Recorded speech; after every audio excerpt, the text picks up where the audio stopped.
Build your e-commerce brand in the UAE या at least build your private label brand on amazon.ae before it's too late. ये statement मैं क्यों दे रहा हूँ?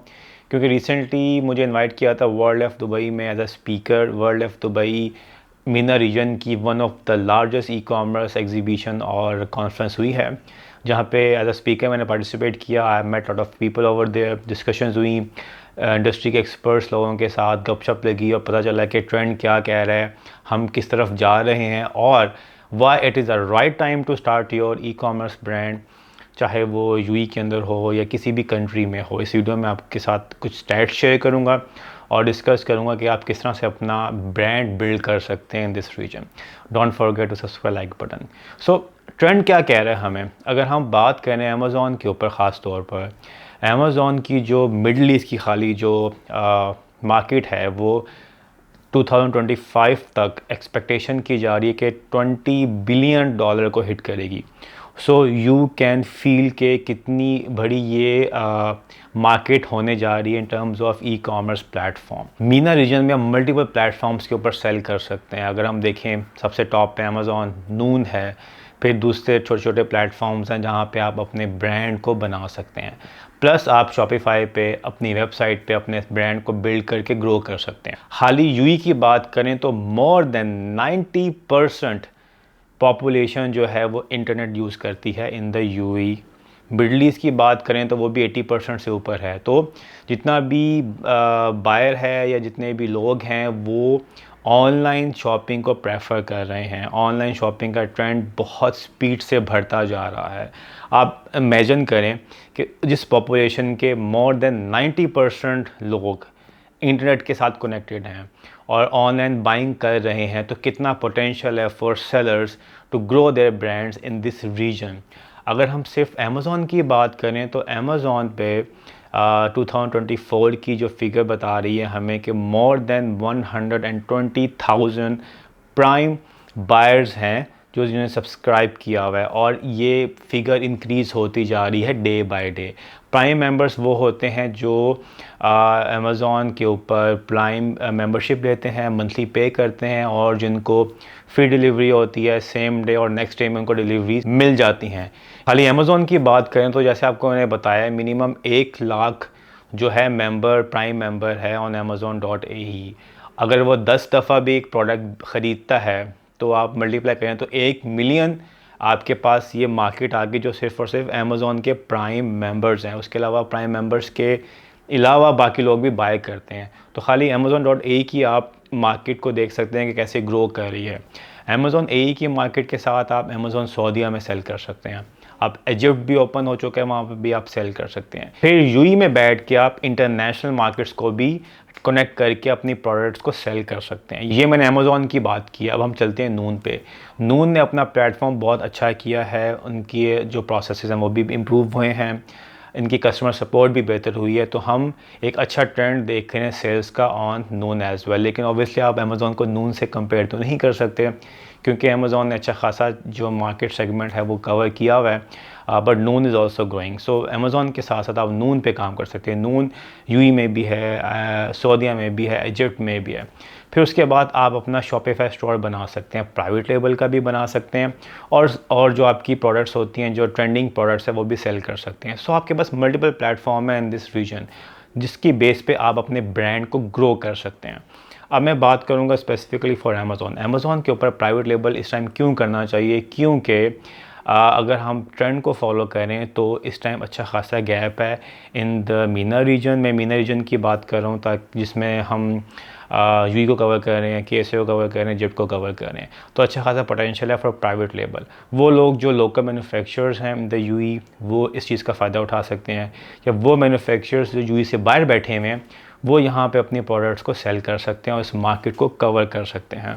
सो amazon.ae के ऊपर प्राइवेट लेबल बिल्ड करने के लिए मैंने मल्टीपल वीडियोस बनाई हुई हैं।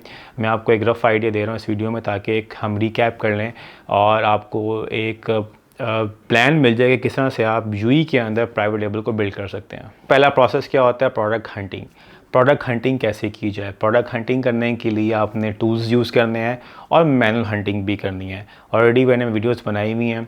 हीलियम 10 इस टाइम आउट परफॉर्म कर रहा है, जंगल स्काउट भी आ गए, एमजी स्काउट भी आ गया, लेकिन हीलियम 10 इस टाइम सबसे बेस्ट रिजल्ट्स दे रहा है। सो प्रोडक्ट रिसर्च करने के लिए आप हीलियम 10 यूज़ करें। आपको सर्च वॉल्यूम मिल जाएगा, आपको कीवर्ड्स मिल जाएंगे, आप वहाँ जाके डाटा देख के प्रोडक्ट एक अच्छी निकाल के उसको सिलेक्ट कर सकते हैं। प्रोडक्ट सेलेक्ट करने के बाद आपने प्रोडक्ट की करनी है R&D। अब प्रोडक्ट की R&D क्यों इंपॉर्टेंट है? अभी जब मैं कॉन्फ्रेंस में बैठा हुआ था तो एक जो मॉडरेटर है उसने क्वेश्चन पूछा जी कि हम किस तरह से प्रोडक्ट को यूनिक बना सकते हैं। देखें, आपने you don't have to reinvent the wheel. आपने क्या करना है कि जो ऑलरेडी प्रोडक्ट बिक रही है आप उसका डिज़ाइन चेंज करना है। आपने कलर्स में वेरिएशन लेके आए, आप pack of 1, pack of 2, pack of 3 change करें चीज़ों को। आपने same as it is copy नहीं करना। एंड मोस्ट इंपॉर्टेंट जो मैंने बात की वो ये थी कि आपने अपनी ब्रांड की वैल्यू बनानी है। ब्रांड की वैल्यू आपकी बनती है प्रोडक्ट की कस्टमाइजेशन से, ब्रांड की वैल्यू आपकी बनती है प्रोडक्ट की इमेज से, ब्रांड की वैल्यू आपकी बनती है ब्रांड स्टोरी से, और ब्रांड की वैल्यू आपकी बनती है कि आप किस तरह अपने बायर्स के साथ कनेक्ट होते हैं इमोशनली। अब यहाँ पे इमोशनली से मुराद ये है कि आपने अच्छा कंटेंट डालना है इंटरनेट पे, आपने अच्छे बुलेट पॉइंट्स बनाने हैं, डिस्क्रिप्शन बनानी है, आपने लाइफस्टाइल इमेजेस दिखानी है, आपने इमोशंस दिखाने हैं बायर्स को, ताकि बायर्स आपके ब्रांड के साथ कनेक्ट हों इमोशनली। देन ही आप एक अच्छा ब्रांड बिल्ड कर सकते हैं। सो प्रोडक्ट हंट होगी, प्रोडक्ट के अंदर R&D होगी, R&D करने के बाद हर स्टेप आता है product sourcing. Product sourcing is very important, क्योंकि अगर आपकी अच्छी कॉस्टिंग होगी देन ही आप compete कर सकते हैं with your competitors. Market price को देख के री इंजीनियरिंग करना इज़ वेरी इंपॉर्टेंट। सोर्सिंग के हवाले से आपको मैं ये टिप देना चाहूँगा कि अब अली बाबा के ऊपर प्राइसेस हाई हो चुकी हैं। सो आप लोकल सोर्सिंग कर सकते हैं। आप 1688 यूज़ करें जो चाइना का लोकल प्लेटफॉर्म है सोर्सिंग के लिए। आप एजेंट्स हायर कर सकते हैं, आप डायरेक्ट मैन्युफैक्चरर से कॉन्टैक्ट कर सकते हैं, आप और कंट्रीज़ में भी सोर्सिंग के लिहाज से अपने आप को देख सकते हैं ताकि आपको एक अच्छी सोर्सिंग मिले। सोर्सिंग के टाइम आपने जो ख़ास ख्याल रखना है वो ये है कि प्रोडक्ट की क्वालिटी पे आपने कंप्रोमाइज़ नहीं करना है। देखिए, यहाँ पे मल्टीपल ऑप्शंस हैं। अगर तो आप प्रीमियम प्रोडक्ट को लॉन्च करना चाहते हैं then obviously quality 100% no compromise. अगर आप देख रहे हैं जी कि मुझे एक ऐसी प्रोडक्ट चाहिए जिसकी क्वालिटी अच्छी हो, बुरी भी ना हो और प्रीमियम भी ना हो, एक मिड लेवल की एक क्वालिटी हम मुझे मिल जाए और प्राइस मुझे अच्छी मिल रही है, देन गो अहेड। प्रोडक्ट को आपने सोर्स कर लेना। यहाँ पे एक और इम्पॉर्टेंट चीज़ क्या है कि पैकेजिंग पे अक्सर मसले आते हैं। कोई मसला नहीं है, अगर आपका सप्लायर आपको पैकेजिंग पे तंग कर रहा है, आपने करना क्या है कि आपने ऐसी फैक्ट्री ढूंढनी है चाइना के अंदर जो सिर्फ पैकेजिंग करती हो। सो आपने क्या किया, आपने एक्सवर्स सप्लायर्स ली, एक्सवर्स प्रोडक्शन करवाई प्रोडक्ट्स की। यहाँ पे आपके पास पैकेजिंग फैक्ट्री है, आपने कनेक्ट करवाया, वहाँ पे आपने डिज़ाइन भिजवा के अपने बॉक्सेस बनवाए, बॉक्सेस वहाँ से आपके डिलीवर्ड हो गया आपके सप्लायर के पास, सप्लायर ने उसको पैक किया और पैक करने के बाद फिर नेक्स्ट स्टेप आता है शिपिंग का। अब शिपिंग के हवाले से आपने जो जिन बातों का ख्याल रखना है वो ये है कि by air is very expensive. By sea की तरफ आप जाएँ, बाय सी में आप देखें कि आपको देखें, हम तो अब कंटेनर्स मंगवा रहे होते हैं अक्सर, तो हमें तो बहुत ही इकोनॉमिकल प्राइसेस पड़ती हैं। हमारे कंटेनर्स पे सामान आ रहा होता है तो हमारी ऑलरेडी जो शिपिंग कॉस्ट है बहुत कॉस्ट इफेक्टिव होती है। आप ये कर सकते हैं कि आप किसी के साथ मिल के हाफ़ कंटेनर बुक करवा लें, हाफ़ वो करवा लें, या फिर 3-4 सेलर्स मिल के कंटेनर बुक करवा लें, तो आपकी कॉस्टिंग बहुत अच्छी आ जाएगी। देखें, आजकल कॉस्टिंग को क्या रिड्यूस करना is very important to compete in the market. वो आप मल्टीपल तरीक़ों से कर सकते हैं। जैसे आपको मैंने सिंपल सी एग्जांपल दी है, आप कंटेनर्स बुक करवाएं, 5-6 सब सेलर्स आपस में मिलके कंटेनर बुक करवा लें, सबका सामान उसमें गया, सामान यहाँ पे आया और आपको जो है ना वो कॉस्ट डिवाइड हो जाएगी और आपकी जो कॉस्ट है वो इकोनॉमिकल हो जाएगी। शिपिंग कॉस्ट के हवाले से मैं बात कर रहा हूँ। सामान यहाँ पे आ गया, आने के बाद अब आपको 3PL की सर्विसेज चाहिए। सामान कहाँ पे रखना है, वेयर हाउस की कॉस्ट आएगी, वो अब आपने देखना होगा कि वो कॉस्ट इफेक्टिव कहाँ पड़ेगी। फिर launching is very important. Launch करने के लिए आपके लिए जो इम्पॉर्टेंट टिप वो ये है कि आपने लिस्टिंग की SEO अच्छी करनी है, आपने प्रोडक्ट की इमेज अच्छी बनानी है, आपने ब्रांड एक इमेज क्रिएट करना है, एंड देन आपने प्रॉपर कीवर्ड्स के साथ PPC को लॉन्च करना है। PPC की स्ट्रेटजीज भी चेंज होती रहती हैं, लेकिन जो अच्छा कीवर्ड परफॉर्म कर रहा है उसको उसकी बिड्स के साथ खेलें, नेगेटिव टारगेटिंग करें, कंपेटिटर्स को टारगेट करें, ब्रांड्स एड्स चलाएँ। अब यहाँ पे इंपॉर्टेंट चीज़ क्या होती है, कुछ लोग ट्रेडमार्क को जो है ना वो प्रेफर नहीं करो कि नहीं यार हम बाद में कर लेंगे, देख लेंगे। लेकिन ट्रेडमार्क क्यों इंपॉर्टेंट है? ट्रेडमार्क इसलिए इंपॉर्टेंट है कि आपकी ब्रांड की प्रोटेक्शन होती है। ब्रांड की प्रोटेक्शन होगी then you can grow really fast. Trademark करने के लिए आपके पास या लाइसेंस होना चाहिए या पे आप इंडिविजुअल नेम पे भी कर सकते हैं। अब तो वैसे ही यूएई के अंदर आपको लाइसेंस मैंडेटरी है to sell on amazon.ae। I think ये दिसंबर तक का टाइम दिया है, दिसंबर के बाद में भी स्ट्रिक्ट एक्शंस लें और लेना भी शुरू हो गए हैं। सो आप एक लाइसेंस लें AD 5760 का, ट्रेडमार्क करवाएं 8000 का, ताकि आपका ब्रांड प्रोटेक्ट हो सके। ब्रांड की प्रोटेक्शन इसलिए इंपॉर्टेंट है कि जब आप कोई भी लॉन्च करते हैं अपनी प्रोडक्ट को और जैसे उसकी विजिबिलिटी बढ़ती है, सो जितने भी ये आपके मीटू वाले होते हैं, हाईजैकर्स होते हैं, वो आपकी लिस्टिंग को देखते हैं और आपके साथ मीटू कर लेते हैं, प्राइस वॉर शुरू हो जाती है, फिर आप उनको वॉलेशन भी नहीं भेज सकते, क्योंकि अमेज़ॉन की ब्रांड रजिस्ट्री की टीम आपसे मांगती है ट्रेडमार्क जो रजिस्टर्ड होना चाहिए। यस, पेंडिंग ट्रेडमार्क के ऊपर आप ब्रांड रजिस्ट्री तो करवा सकते हैं, अपने ब्रांड नेम्स को प्रूफ तो कर लेंगे, आपके पास टूल्स भी आ जाएंगे, लेकिन आप वायलेशन सेंड नहीं कर सकते, आप हाईजैकर्स को या आप मीटू लिस्टिंग वालों को रिमूव नहीं कर सकते through your brand registry tools.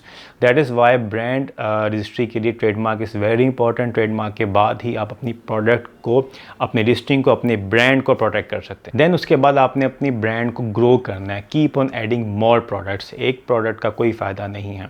हम अपनी एजेंसी के अंदर मिनिमम 3 या 5 PL से कम लोगों को ऑन बोर्ड नहीं लेते। एक प्रॉपर तरीके से हम प्लान बनाते हैं। फॉर एग्जांपल 1 लाख 1.5 लाख दिरहम की इन्वेस्टमेंट है, इसमें हम 3 या 5 प्रोडक्ट्स लॉन्च करेंगे, क्योंकि हम ब्रांड रजिस्ट्री पे कंप्रोमाइज़ नहीं करते। तो हमने डे 1 से लाइसेंस लेके ट्रेडमार्क करवाना है, क्योंकि हमें पता है कि हम एक सीरियस बिजनेस को लेकर चल रहे हैं, नॉट लाइक के MPL कर लें, माइक्रो PL कर लें, फिर बाद में देखेंगे कि क्या करना है ट्रेडमार्क का।